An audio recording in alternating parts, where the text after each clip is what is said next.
Saya mau cerita sebentar tentang khol. Dulu 84 guru saya Kiai Haji Maimun Zubair, semua mas saya se-Indonesia rawuh ke sini untuk muktamar, termasuk bapak kandung saya Kiai Haji Nur Salim ikut datang, ikut menyaksikan betapa pondok ini zaman itu masih Kiai As'ad jadi tonggak sejarah penting dalam NU, yaitu kembali ke Khittah 26. Kita tahu NU dulu itu ormas, kemudian era Gus Wahid jadi partai politik, era Gus Dur karena saran beberapa kiai, wafi muqaddimihim ada Kiai As'ad, Kiai Ahmad Siddiq dan beberapa kiai, kembali lagi ke Khittah 26, yaitu menjadi ormas, organisasi masyarakat yang menaungi, yang mengayomi, yang menganjurkan mazhab ahli sunnah wal jamaah. Tadi Gus Azaim cerita betapa pentingnya para pendiri, para muassis yang diibaratkan sebagaimana pohon. Saya masih ingat Dawe Mbah Mun. Saya nanti cerita mas saya sebentar, terus cerita kitab Al-Ataqoh As-Somadiyah dikarang Said Muhammad, fawaidnya maksudnya. Kalau Islam Arab, ini kata Mbah Mun, kalau Islam Arab itu contohnya kayak pohon kurma, jadi kuat. Dan wajah tasbihnya itu di daunnya tidak jatuh. Tapi kalau Islam Indonesia kata Mbah Mun itu kayak padi, jadi ya agak doyong-doyong sedikit gitu. Jadi untuk menghadapi angin besar itu pilihannya dua, Anda kekar kayak kurma atau fleksibel kayak padi. Jadi ya doyong-doyong sidik gitu ya. Ada koruptor sowan, salam templeknya ya diterima gitu ya. Ada calon bupati cantik ya didukung, pokoknya agak-agak doyong gitu. Tapi baru kayak doyong itu nggak bisa roboh karena fleksibel. Jadi kazar in akhraja syatahu, jadi ada dua tamsil. Karena memang menghadapi orang fasik, orang dolim ini, kita sebagai ulama itu ya kebingungan. Ini mungkin Ki Afif bisa bahsul masail ini. Karena pertanyaannya gini, saya berkali-kali digojlok sama bapak saya, berteman orang fasik hukumnya gimana? Pasti dijawab haram. Tapi kalau pertanyaannya dibalik, membina orang fasik hukumnya gimana? Baik. Dan bisa membina kalau berteman.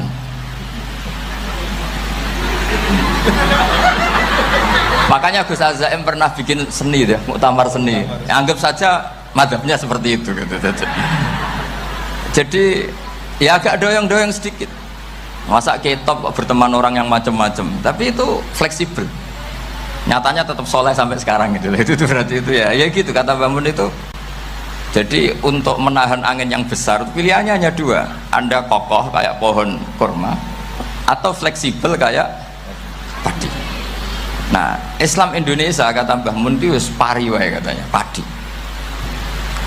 Jadi ungkapan-ungkapan para mas saya ini penting karena khazanah yang saya baca. Saya berkali-kali cerita ini dalam kitab Khilyatul Auliya. Itu Abu Nu'aim Al-Asfihani cerita tentang riwayat Sufyan bin Uyainah. Ini gurunya Imam Syafi'i. Itu setiap kali Nabi Isa dan Yahya, ini dua nabi yang sepurun, sama-sama masih muda. Nabi Yahya itu senengannya dolan ke orang-orang soleh, menyambangi orang-orang soleh. Tentu itu bagus. Tapi kalau Nabi Isa ini suka menyambangi orang-orang yang fasik, orang-orang yang nggak jelas. Ketika dua beliau ini ketemu, tentu yang perlu jawaban Nabi Isa karena kontroversi, berteman sama orang-orang yang nggak jelas. Kata beliau, innama ana tabibun udawil mardo. Seorang kiai, seorang nabi, orang yang baik itu ibarat dokter. Di mana-mana dokter tuh ngobati orang yang apa? Sakit. Kalau Anda dokter dan peneliti satu penyakit, pasti cari daerah yang banyak pandeminya. Masa neliti pandemi di orang-orang yang apa? Sehat. Jadi ini juga perlu dibahsul masailkan. Karena tadi dibolak-balik itu. Bina orang berteman orang fasik hukumnya haram. Karena wa in kana dasarrin fajanibhu sur'atan. Tapi kalau bina orang fasik hukumnya baik. Bisa bina kalau berteman. Jadi fikih itu ya karek diwolak-walik. Makanya sholat juga gitu, sholat yang tumak nina yang lama itu ya bagus. Masa jagongan mbek pangeran nggak asik, jagongan sama teman aja asik, masa jagongan sama pangeran tidak apa asik. Tapi kalau Ibnu Abbas sholat tuh cepet. Ketika ditanya kenapa kalau anda sholat cepet, setan baru tata-tata mau goda saya sudah selesai kata. Karena setan itu ya jaga jaim tuh, jaga image. Jadi kalau mau goda orang itu ya surinan dulu, macak-macak dulu. Ternyata mau ke situ sholatnya sudah selesai. Lah kebetulan mazhab saya itu yang kedua itu gitu. Jadi kalau Gus Azaim itu sholat lama sekali. Itu ada mazhab tandingan, yaitu mazhab saya. Itu karena ini sepuh saya, meskipun top beliau tapi sepuh saya. Saya sudah 50, beliau baru 40. Ini berarti baru memulai kiai. Kalau pakai umur nubuah ini baru memulai. Jadi mazhab itu penting. Jadi pembanding itu harus diutarakan. Sehingga dalam fikih manapun itu sebuah mazhab itu harus diuji itu lewat pembanding. Dulu itu setiap debat fikih antar ulama itu mesti nggak ada yang menang. Misalnya saya kiai kelihatan miskin itu ya baik supaya santri-santri yang miskin itu punya teman gitu. Karena rata-rata santri itu miskin, nah dikancani kiai kan seneng gitu. Tapi problemnya kiai yang miskin itu ya nggak bisa nolong santri karena dia sendiri apa miskin. Makanya dulu Imam Syafi'i itu pengagum orang miskin. Setelah ngaji Imam Malik tanya, ya Imam Malik orang yang sealim jenengan itu siapa? Jawabnya Imam Malik lucu. Dulu Abu Hanifah, sekarang orangnya sudah meninggal ya. Ilmunya dititipkan atau diwaris oleh Muhammad bin Hasan Asy-Syaibani. Akhirnya Imam Syafi'i dibiayai Imam Malik ke Irak. Imam Syafi'i miskin, bisanya ke sana dibiayai Imam Malik. Itu seperti Abu Ya Said Muhammad masyhur, ini murid beliau. Kalau ada santri boyong kan mesti apa? Disangoni. Ketika datang ke Irak, Muhammad bin Hasan Asy-Syaibani itu nata uang, nata emas itu di ruang tamu. Jadi ngitung uang itu di ruang tamu miliatan. Ini kaget, ini kiai kok kedonyan kata Imam Syafi'i gitu. Tapi apa kata Muhammad bin Hasan Asy-Syaibani? Anda kagum ini, Anda kaget ini. Kalau kamu menyoal orang soleh kaya, ini tak kasihkan orang-orang fasik biar dipakai judi, dipakai selingkuh, dipakai maksiat. Jangan-jangan harta ini harus tetap di orang soleh. Kalau ke orang fasik bahaya. Berarti kiai boleh kaya, boleh. Semenjak itu ada gerakan kiai kudu sugih. Ya ada yang kesampaian, ada yang enggak gitu aja. Tapi karena kalau pakai logika fikih, harta itu fitnah. Oke, seakan-akan harta itu masalah. Tapi kalau ini dikuasai orang dolim, maka masalah besar. Jika orang-orang soleh ini harus juga menguasai harta. Nah, terus lama-lama dikiaskan kekuasaan. Kalau yang kuasain orang fasik, orang tidak sholat ribet. Akhirnya kiai terus dukung, ya akhirnya ikut politik tadi. Nak menawa bupatinya kena diatur gitu. Diatur kon sholat, orang yang sesi proposal, maksudnya diatur keng sholat maksud. Ini cerita-cerita apa logika fikih. Makanya saya sering ngaji kitab-kitab itu, diantara yang saya suka adalah ada dialog besar yang terjadi di antara orang-orang pilihan, termasuk bahkan di antara para nabi dan Tuhan. Jadi unik, Allah sendiri kadang mengajari kecerdasan para nabi itu ya lewat dialog. Masyhur itu, Nabi Ibrahim itu punya ruang khusus untuk sholat dan tidak boleh siapapun masuk situ. Tahu-tahu ada yang sudah di situ. Beliau membuka, kaget. Siapa memberi izin ke kamu yang punya rumah ini? Saya yang punya rumah dan saya tidak memberi izin kamu. Yang memberi izin saya itu yang punya saya, kamu dan rumah ini. Yaitu Allah Ta'ala katanya. Wah berarti kamu malaikat dong? Iya saya malaikat Israel. Disuruh nyabut nyawa kamu kan? Ya agak sopan karena nggak pernah mondok di Salafiyah gitu, namanya malaikat Israel itu. Akhirnya Nabi Ibrahim bilang, wah itu keliru, Anda pasti keliru. Hal ra'aita habiban yumitu habibah, hal ra'aita khalilan yumitu khalilah. saya ini Khalilur Rahman, saya ini kekasih Allah, masa ada kekasih bunuh yang dikasih? Itu Israel akhirnya ngaji, masuk akal juga. Ternyata perintah ini mungkin hoax ya, pokoknya dia terus mikir akhirnya. Iya ya, masa ini kekasih Allah kemudian oleh Allah dibunuh, dimatikan. Terbanglah Israel, matur lagi, ya Allah, kata Ibrahim, hal ra'aita khalilan yumitu khalilah. Masa kekasih bunuh yang dia apa? Kasih. Kayaknya masuk akal Gusti. Mulai ngaji lah kira-kira gitu malaikat itu. Akhirnya oleh Allah dijawab, ya sudah begini, kamu datang ke Ibrahim bilang, hal ra'aita habiban yakrahu ayyalqa habibah. Masa kekasih tidak siap ketemu yang dikasih? Nah, jadi akhirnya Nabi Ibrahim, Israel datang lagi. Logikanya sekarang nggak gitu, begini katanya, diajarin. Hal ra'aita habiban yakrahu ayyalqa habibah. Masa kekasih tidak siap ketemu yang dikasih? Terus kata Ibrahim, oke, ya terus mau meninggal. Jadi kalau jenengan cinta betul sama Allah ya harus, ya tidak usah, jangan sekarang. Tapi kalau mati di rumah aja, kalau di pondok ngerepotnya kiainya nanti itu. Tapi nanti setelah punya cucu banyak lah. Nah, barokahnya baca ini, dialog-dialog orang pilihan ini akan tersibak. Karena tidak dalam semua kebaikan itu nggak ada logikanya, rata-rata ada logikanya. Misalnya begini, kalau Anda orang soleh, kemudian anak Anda pamit mau sekolah di Jerman, pilihan Anda mengizinkan apa enggak? Karena potensi jadi fasik ya tinggi, karena di tempat-tempat maksiat. Potensi berdakwah dari daerah yang untuk daerah yang tidak ada dai-nya menjadi ada. Itu mesti ulama itu berdebat. Misalnya punya anak pamit mau kembali atau keluarga. Yang satu cara berpikir optimis. Awal ada dai di beberapa negara Eropa itu ya barokahnya imigran, pekerja, mahasiswa. Dan semua itu bumi Allah, harus ada tasbih, harus ada tahmid. Dan itu harus dimulai dari kemauan atau mengizinkan anak asuh kita ke sana. Tapi di sisi yang lain potensi jadi fasik itu tinggi sekali. Pemana iman pas-pasan. Nah, hal-hal seperti ini itu pasti jadi perdebatan. Dan kita harus menjawab. Dan tadi kayaknya di semua Basul Masail Pondok Salafiyah jawabnya pede semua, nggak ada ragu, nggak ada khilaf. Baguslah kalau pede. Meskipun nanti mungkin ada ulama lain yang cara berpikir apa? Berbeda. Sehingga ini saya cerita ya. Sehingga di kitab-kitab fikih, misalnya saya kok hidup di Bali sudah punya komunitas ngaji. Itu kok saya pindah ke Sukorejo sini. Banyak ulama yang mengatakan haram. Karena membiarkan bumi Allah yang sudah pernah ada orang yang sujud kemudian ditinggalkan kosong dan kemudian dikuasai orang yang tidak sujud. Jadi dianggap itu pembiaran.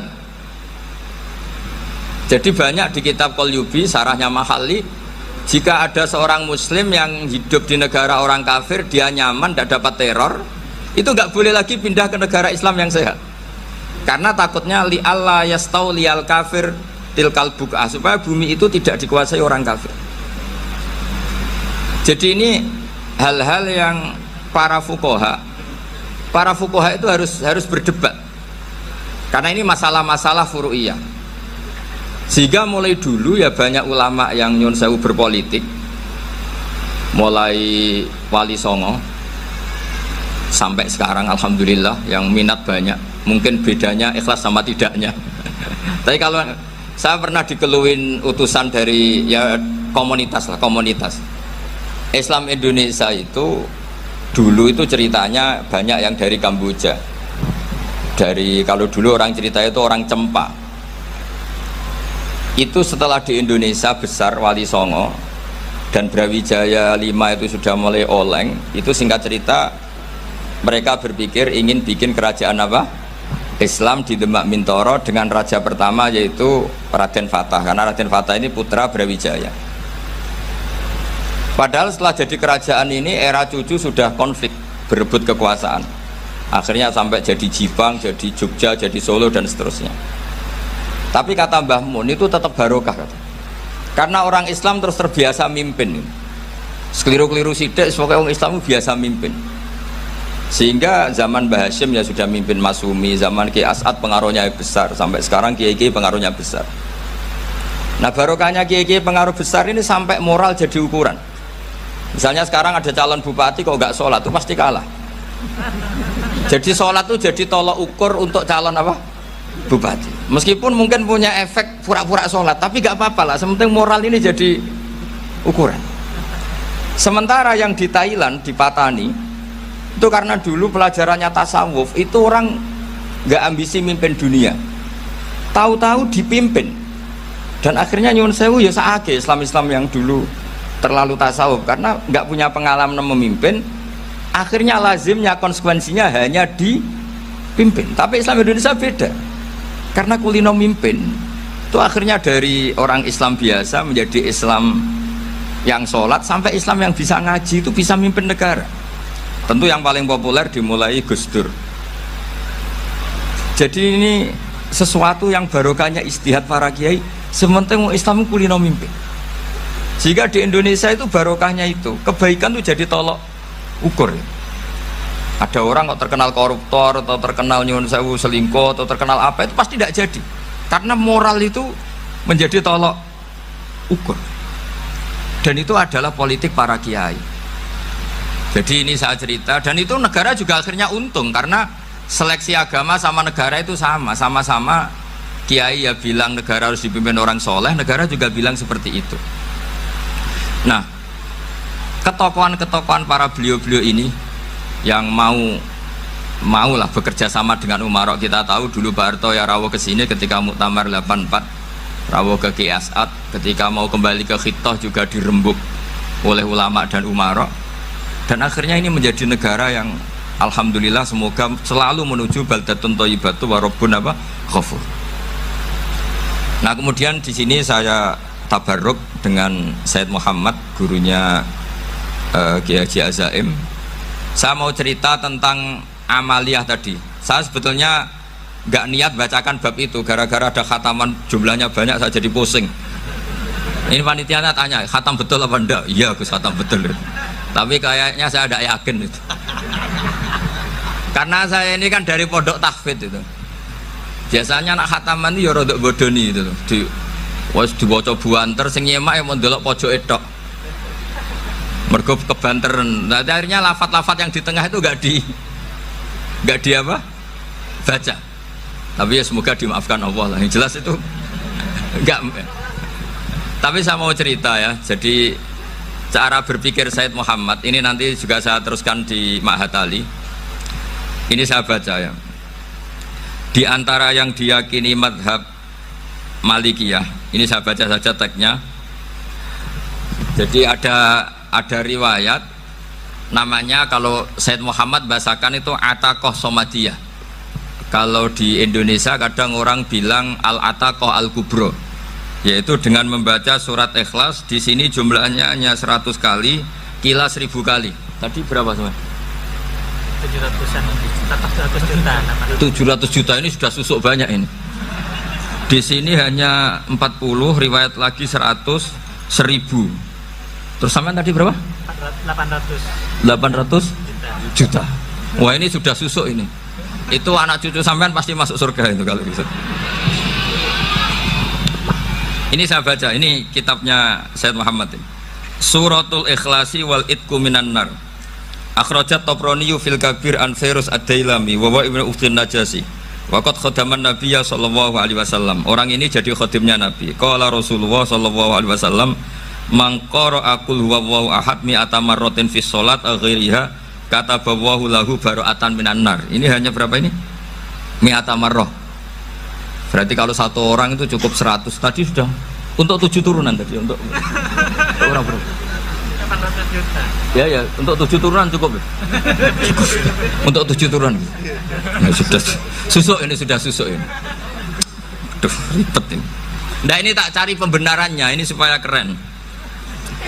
Ini di halaman 188 Abwabul Farad. Warwa Ibrahim bin Muhammad Al-Khiyari fi fawaitihi an Khudzaifah marfu'an. Man qara'a qul huwallahu ahad alfa marratin faqad ishtara nafsahu minallah. Berarti 100, ada riwayat lagi 1000. Nanti tak carikan lagi yang berapa? 1 miliar mungkin. Jangan banyak-banyak. Nah ini saya baca ya. Wa hadzal adatu huwa al-ma'rufu bi ataqatis somadiyah. Wa qad nassa jama'atun mutaakhiril malikiyah ala istihbabi ataqatis somadiyah wa haddu ala qiraatiha wa istimaliha. Minhum Asy-Syaikh Abdus Salam Al-Asmar sak teruse ini. Jadi kullu haula'i istahabbu ataqatas somadiyah ma'atirafi ba'dihim kal misnawi bi syiddati fi hadisiha. I'timadan ala anna hadza minal fadha'il allati yutasahalu fiha. Faman sa'a yasta'milaha roja'a khusulama fiha fala ba'sa bidzalik ala syarti alla ya'taqida thubuta dzalika anin nabi sallallahu alaihi wasallam hatta la yaqa fil kitsbi alaihi. Jadi intinya itu silahkan Anda bikin jumlah sesuai versi Anda, yang penting Anda jangan kampanye kalau itu perintah Kanjeng Nabi Muhammad sallallahu alaihi wasallam. Karena kalau kamu atasnamakan Nabi kemudian jumlahnya sampai 800 berapa? 800 juta, berarti Nabi mengajarkan masyakoh pada umatnya. Jadi cukup yang riwayat itu di sini hanya 100 sama 1000. Jadi kalau jumlah tadi untuk 7 apa? Turunan. Jadi kamu harus ditutup dengan doa, ya Allah, semua itu bukan untuk saya tapi untuk 7 turunan. Tolong catat ya Allah. Karena itu. Jadi artinya gini loh ya, orang Indonesia yang sering mempraktekkan ataqah somadiyah itu bukan tanpa dalil. Ternyata dalam mazhab Maliki, saya masih ingat ketika mbah saya kandung, bapaknya bapak, asmane Mbah Nur Syam, itu wasiatnya minta dibacakan 4.000. Yang baca pas itu ya bapak sama anak-anaknya. Dan kemudian alhamdulillah zaman akhir itu mulai agak ngawur. Kalau ada acara itu wong liya kon maca anake mlebu metu gak melok maca. Itu keliru, saya jamin itu keliru. Saya sering kalau mimpin di rumah, kalau yasinan di tonggo-tonggo kok anaknya gak moco, saya keluar. Bapakmu wong liya kon moco, kata saya gitu. Jadi itu menurut saya itu yang jelas. Saya sampai ngisi begini, yang ada riwayatnya itu idza mata ibnu adam in qata amaluhu ila min salasin shadaqatin jariyah au ilmin yuntafa'u bi awaladin sholihin yatullah. Itu tidak ada di hadis au kiyayin sholihin yatullah, kata saya. Yang ada itu awaladin apa? Sholihin. Jadi anaknya harus ikut, kalau tidak ada usah, kata saya. Akhirnya anaknya udah tinggi Gus nggih. Wah, akhirnya tak kei jagung paling akeh, kula mendet sithik. Wong aku ora anake kok. Kadang-kadang enggak, orang lain baca buahnya anaknya mau mlebu metu mau enggak no tamu mbek rokokan. Itu harus ditobatkan itu. Keliru itu. Karena nasnya bukan au kiyayin sholihin tapi awaladin sholihin. Ini bukan provokator, ini memang ya seperti itu. Nah terus tentang tadi la ilaha illallah yang didawuhkan Gus Azaim, la ilaha illallah itu penting sekali. Cuma saya mohon itu dielmoni lah. Jadi dulu kalimat ini menjadi spesial karena dielmoni, karena dimulai dari fa'lam annahu la ilaha illallah. Terusannya ayat tuh wastaghfir li dzambika walil mu'minina wal mu'minat.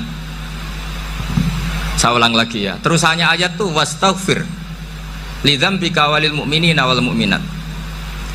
Makanya menurut mazhab Sadili, kamu disuruh baca la ilaha illallah dulu, jangan istighfar dulu. Saya ulang lagi ya. Dalam mazhab Sadiliyah itu la ilaha illallah dulu, nggak boleh istighfar dulu.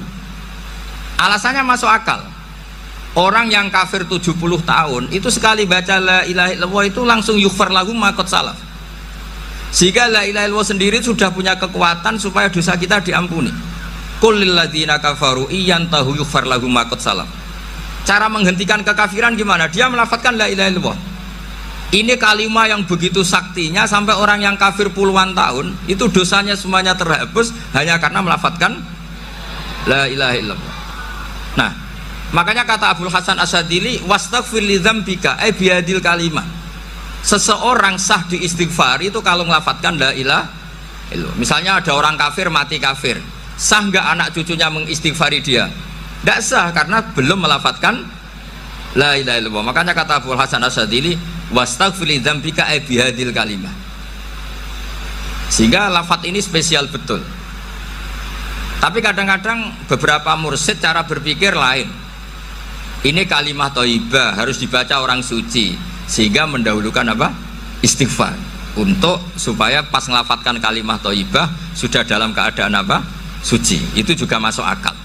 Tapi secara meyakinkan saya sendiri lebih mengikuti manhajnya Abil Hasan Asyadzili karena alasannya tadi, yang kafir puluhan tahun saja langsung luntur dosanya karena melafatkan la ilaha illallah. Artinya la ilaha illallah sendiri sudah bagian dari istighfar.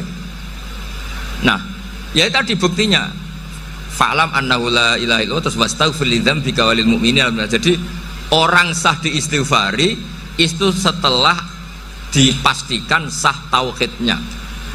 Jadi setelah tauhidnya sah yaitu la ilaha illallah baru sah apa? Diistighfari. Sehingga orang kafir, saya ulang lagi, orang kafir yang mati kafir anak cucunya tidak boleh apa? Tidak boleh menistighfari.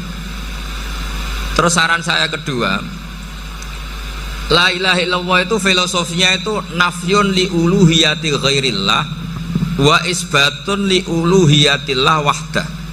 Filosofi la ilaha illallah itu gimana? Menafikan semua selain Allah itu tidak Tuhan dan hanya menuhankan Allah semata. Nah itu caranya gimana? Caranya kita harus terbiasa ini, karena tadi saya dibilangin panitia ini rata-rata mustameknya atau mustamiatnya ini santri. Caranya gimana? Dilatih pakai logika. Saya berkali-kali cerita kalau ngaji, saya sekaligus kampanye. Allah itu Tuhan yang begitu fair. Untuk menjadi Tuhan Allah mempersilahkan, ada kualifikasi Tuhan. Jadi boleh dikompetisikan, itu boleh kata Allah. Nggak apa-apa kamu ngaku Tuhan gitu kata Allah. Tapi nak ngaku pangeran itu paling enggak ya direputasi lah, ada verifikasinya lah. Dimulai dari apa? Ya kalau jadi Tuhan itu setidaknya bikin langit bumi lah, aturannya gitu. Jadi kalau daftar bupati ya daftarlah ke KPU. Masa tahu-tahu jadi apa? Tuhan kemudian tidak punya prestasi bikin langit bumi. Sehingga Allah itu cara ngendikan itu ya fair. Qul ara'aitum ma tad'una min dunillah aruni madza khalaqu minal ardi am lahum syirkun fis samawat. Coba yang kamu tuhankan selain saya, prestasinya apa? Ketika saya bikin bumi itu apa ikut bikin? Terus am lahum syirkun fis samawat. Kalau bikin langit, kalau nggak bisa ya urun lah gitu. Urun semen apa urun bego, pokoknya urun lah gitu. Urun ora, gawe bumi ora, ngerti-ngerti ngaku dadi pangeran. Kul hatu burhanakum. Jadi ya kan ya lucu kan, misalnya syarat kiai di Salafiyah kan keluarga Kiai As'ad, cucunya ngaji ngalim. Orang keluarga Kiai As'ad tuh aku kiai utama di Salafiyah. Oh mesti di penjara ya. Lah yo gak gawe langit bumi, gak ada prestasi terus ngaku sebagai apa? Tuhan. Sehingga fair. Makanya saya berkali-kali cerita. Jubair bin Mut'im itu punya anak namanya Muhammad. Ini sudah orang alim, Muhammad bin Jubair bin Mut'im. Itu cerita awala Islami Abi. Mut'im itu orang pinter sekali. Saking pinternya dia jadi delegasinya orang Quraisy datang ke Rasulullah sebagai negosiator untuk membebaskan Asra Badrin, tawanan perang apa? Badar. Yang namanya disuruh itu pasti orang pinter. Tapi apa yang terjadi ketika nginep di masjid, karena zaman itu gak ada hotel, nanti jadi geger. Orang musyrik nginep di masjid hukumnya gimana? Pasul masail tok. Zaman itu mau tidak mau. Kalau sekarang kan ada hotel, kiai juga punya wisma. Apa yang terjadi? Orang ini cerdas sekali. Dan delalah Nabi pas sholat maghrib itu baca wattur wa kitabim mastur sampai am khalaqus samawati wal ard. Ya kalau kamu jadi Tuhan ya setidaknya menciptakan langit bumi lah. Namanya jadi Tuhan ya ada persyaratan kan? Paling tidak punya reputasi menciptakan langit bumi. Atau kalau jadi Tuhan setidaknya reputasinya itu enggak diciptakan yang lain. Am khuliqu min ghairi syai'in. Ini jadi Tuhan kok punya bapak, punya ibu. Ini jadi Tuhan kok lahirnya di bumi, ada tanggal lahirnya, ada tahun. Masa jadi Tuhan kok dulu buminya? Pokoknya walhasil tuh. Akhirnya Nabi ketika salam sholat maghrib, dia datang, ya Rasulullah, akalku habis oleh ayat yang barusan kau baca. Sudah saya Islam saja. Argumentasi selain Allah Tuhan itu batal. Itu, nah saya mohon santri-santri Salafiyah itu baca Quran sampai seperti itu. Jadi jangan hanya khataman banyak-banyakan maksudnya. Ini bukan nyindir, ini ngamuk ini. Jadi ya khatamannya tadilah 1000 atau berapa lah, jangan banyak-banyak. Juga kasihan malaikat yang nyatet kan. Wong baru subhanallah alhamdulillah aja di teks hadisnya abad al malaikah kan ditete. Itu baru subhanallah alhamdulillah itu sudah mencapaikan malaikat. Makanya saya wiridan tuh arang-arang kasihan malaikat karena nanti jadi itu ya ada madhabnya itu. Jadi kalau Gus Azaim sholat lama tak saingi sholat cepet tuh sama-sama ada madhabnya. Yang cepet kayak saya tadi, setan pas tata-tata mau goda pas rukuk saya sudah itidal, mau goda itidal saya sudah sujud, pusing dia. Tapi jangan tiru, ini madhab yang agak-agak khusus lah, sudah cara orang Madura agak khilaf khusus. Khilaf ya, khilaf ini agak khilaf ini sudah. Tapi saya ingin lah, sampean kalau ngaji Quran itu dilatih berlogika. Jadi Allah itu fair, nggak apa-apa kalian ngaku Tuhan tuh nggak apa-apa, tapi tunjukkan prestasi kamu apa. Aruni madza khalaqu minal ardi am lahum syirkun fis samawati am khalaqus samawati wal ard. Diulang lagi, am khuliqu min ghairi syai'in. Setidaknya kalau jadi Tuhan itu ya nggak butuh yang lain lah. Masa jadi Tuhan kok wujudnya saja butuh orang lain, butuh bumi, eksistensinya butuh makan, butuh minum. Makanya Allah cara meniadakan uluhiyah selainnya itu Allah tuh redaksinya tuh mengena sekali. Yaitu tadi dengan cara-cara seperti itu. Sebagian ayat disebutkan ma asyattuhum khalqas samawati wal ardi wala khalqa anfusihim. Wong Tuhan kok nggak punya reputasi bikin langit, bikin bumi, bahkan untuk menciptakan diri saja nggak bisa. Ya sudahlah, kamu tidak usah ngaku Tuhan, nggak level katanya gitu. Akhirnya terus ditemukan Tuhan yang sejati, yaitu wal awwalu wal akhiru wal zahiru wal batin. Itu yang mut'im ini tadi termasuk orang yang sangat cerdas sekali. Padahal itu bacanya bukan pas basul masail, enggak. Nabi pas sholat maghrib, juga bukan pas ceramah, enggak. Tapi itu didengarkan. Makanya termasuk ini spesial untuk hormat saya kepada Ki As'ad. Makanya saya ini kalau mentasjek santri-santri ini agak sensitif, tapi sudah saya tidak perlu takut fitnah. Saya termasuk, kenapa saya ingin jadi ahli tafsir, tentu yang membentuk itu Mbah Maimun dan bapak saya. Bapak saya itu hafal Quran kayak hafal Fatihah, saking senengnya Quran. Mungkin bisa kamu saingi itu. Itu adalah orang kafir itu bisa paham Quran. Itu sangat menyinggung saya. Orang kafir itu bisa paham Quran. Ketika Umar Islam itu karena mendengar apa coba? Mendengar apa? Quran. Dan itu masih kafir apa sudah Islam? Masih kafir karena kalimat-kalimat yang di Quran itu begitu jelas, wal kitabil mubin, sehingga didengarkan orang kafir pun tuh ngefek. Makanya ketika Umar datang ke saudari putrinya, kemudian dengar Toha ma anzalna alaikal Quran apa? Litasko, itu dia terus iman. Begitu juga Mut'im, itu ketika dengar Nabi baca surat At-Tur ya langsung iman.